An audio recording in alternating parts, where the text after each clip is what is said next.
China's future First Lady here, Peng Liyuan, several years before she had her meet cute with the future, now current party chairman, Xi Jinping.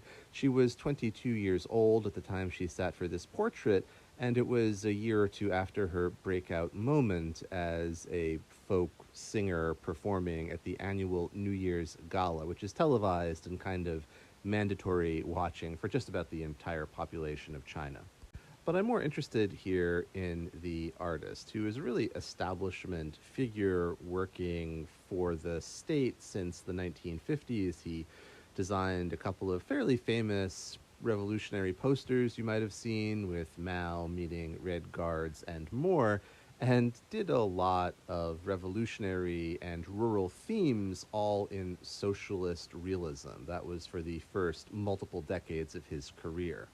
But like a lot of people of that type, by the 1980s, he was turning in a different direction, the way we see here, something that is neo-traditional, almost neoclassical.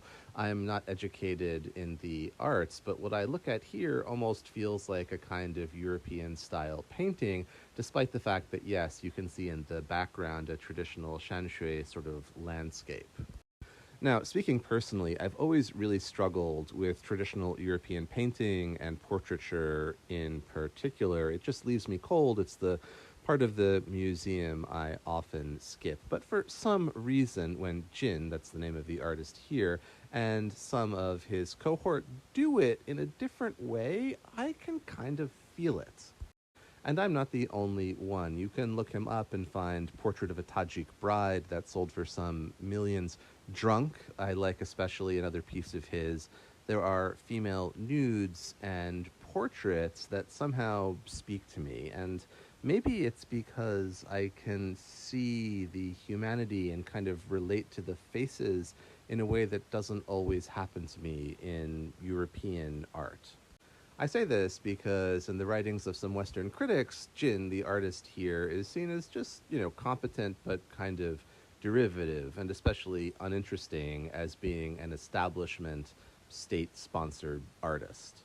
But for whatever reason, that doesn't bother me. And here, in a kind of classical but non-Chinese tradition, from one state artist to another, he has given Peng her Mona moment, because to me here, she is almost like the famous Lisa.